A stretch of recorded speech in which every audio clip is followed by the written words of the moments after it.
Hi, my name is Anna Powell, and today I wanted to talk a little bit about my undergraduate research this semester that was funded by the Office of Undergraduate Research at the University of West Florida. I'm doing this for the purpose of the Spring 2020 Student Scholar Symposium that's gone virtual now. I did my project in the Earth and Environmental Sciences Department with Dr. Johan Liebens, and we were looking at soil health variability and edge effects between agricultural and forested land uses. Here at the bottom left, you can see a picture of me taking a bulk density sample in the field. Soil health is the soil's capacity to support biological life in the ecosystem. Understanding the implications that agriculture has on soil health is important for the sustainable production of food and fiber for our growing population. And with greater stress on soil resources, it's even more important to sustainably manage agricultural practices. Here you can see a couple of schematics that on the left show some of the benefits that soil and the environment can have from forests and trees. And then on the right, you get kind of a more simple breakdown of the benefits of a healthy soil, like biological diversity, food production, water benefits such as water quality and field capacity, and then carbon storage as well. So the objectives of this study were not only to see how soil health indicators vary spatially between the land uses, but also to see if there was any edge effects that might be present at the transition of land uses. This is our study site in Walnut Hill, Florida. There's a no-cure sandy loam here. So the samples were collected from two transects across land uses by taking a center point and marking 10-meter intervals for 60 meters into each land use. The samples were taken from 0 to 10 centimeters in the soil, and then they were bagged and taken back to the lab where they were dried and ground up to be analyzed for particle size and pH. But there was also samples taken for bulk density, and these we hammered a cylinder into the ground, and what was in the cylinder was bagged and then oven dried for bulk density analysis.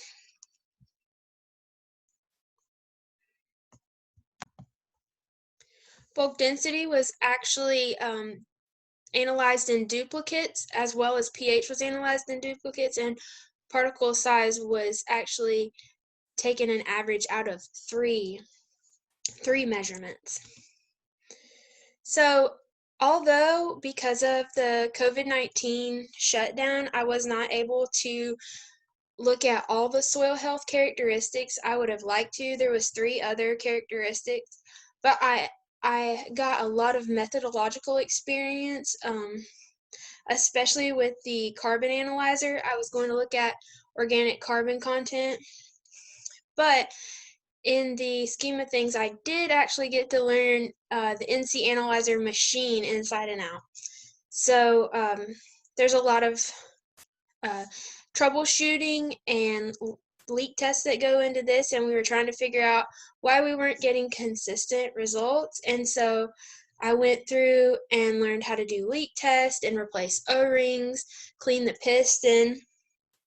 I also learned how to make a calibration curve to make sure that we were getting accurate results out of the machine.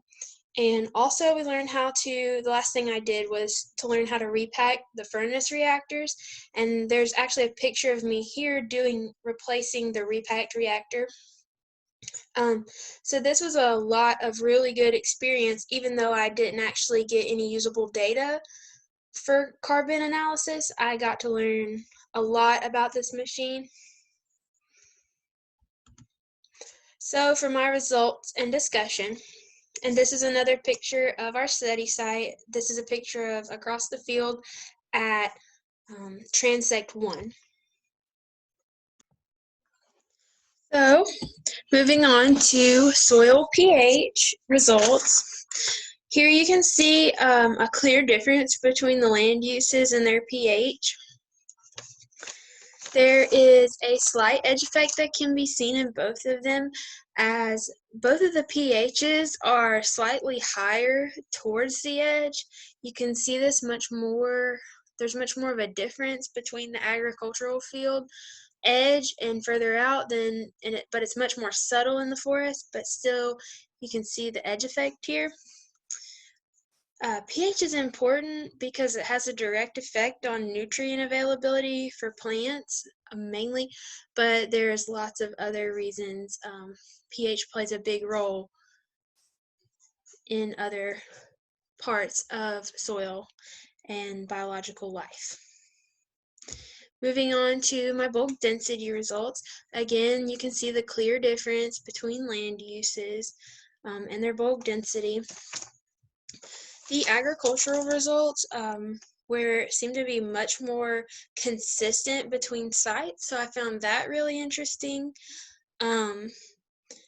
While in the forest, the edge of the forest samples were very consistent, kind of between sites, kind of mirroring what's happening in the agricultural field. I found that very, very interesting, and it gets more, there gets to be a greater difference between sites as you get further out into the forest.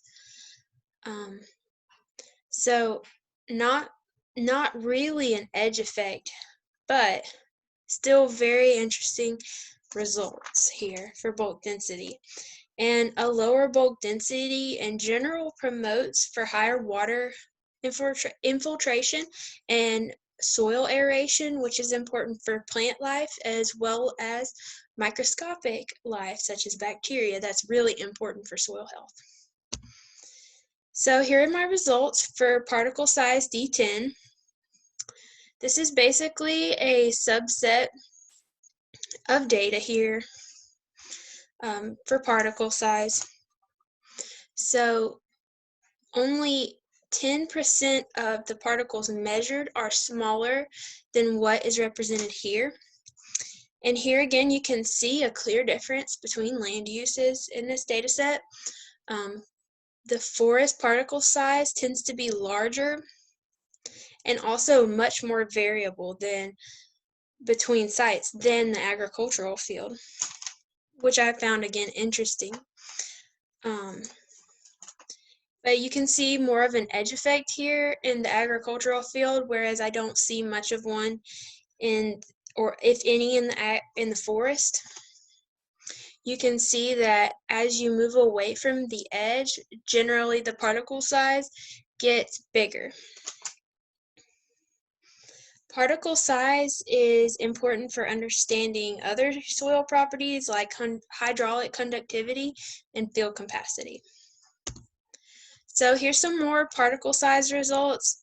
This is just a different subset of data. It's a D50, which means that 50% of the particles measured are smaller than the data represented here. But you can see that particle size averages here a little bit higher than the previous slide. So we're dealing with a little bit bigger particle size. But this is very interesting because I don't see very much difference between the particle sizes in each land use for this subset of particle size data. It's all around between 30 and 50 micrometers. It's very interesting. Again, the forest is much more variable between sites than the ag field, but because there's not really much of a difference here, I can't see any edge effects either. The data just shows that the forest is much more variable in particle size between sites. The agricultural field overall seems more homogeneous between sites than the forest, which is I find very interesting. So the conclusions of this project: the physical and chemical properties that I measured indicate clear differences in land uses based on the soil health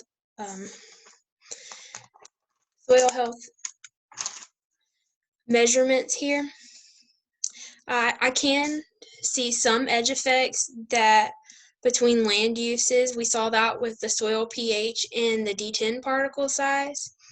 But we can also see that there's much more variability between sites in the forest than there is in the agricultural field. It seems to be like the results are much more homogeneous between the ag field sites, or the ag field, right, the ag field transects at each site. So, and also I believe that edge effects are an important consideration when you're going to do a soil study design. You should take this into account when you're designing your study, your experiment, when considering different land uses, even within the same soil type as it was for this study. So finally, some project outcomes and transferable skills. I felt this was a great project overall. I got a lot of experience doing research. It was a great first experience. I've always really been interested in soil science, but here I really got to get my hands dirty for real here. So it was awesome. I got experience organizing and conducting the field work. Along with in the lab, I got experience working with different equipment, such as the particle sizer, which is a nifty little instrument that uses lasers to measure particle size. And as I mentioned before, I got a ton of experience working with the NC analyzer, even though I didn't get a chance to get any data with it using the NC analyzer. But overall, like I said, I had a great interest in soil science, but this experience really inspired and prepared me to pursue my master's degree in soil science at Auburn University. So I'm really excited for that. All this experience is really going to help me not only in doing my thesis, but working as a research assistant under a professor. So I'm really very excited and thankful for this great opportunity. So if you have any questions for me, please feel free to email me at alp74@students.uwf.edu. Thank you again for listening, and I really enjoyed this experience and sharing it with you all. Thank you, and everybody, y'all stay safe out there.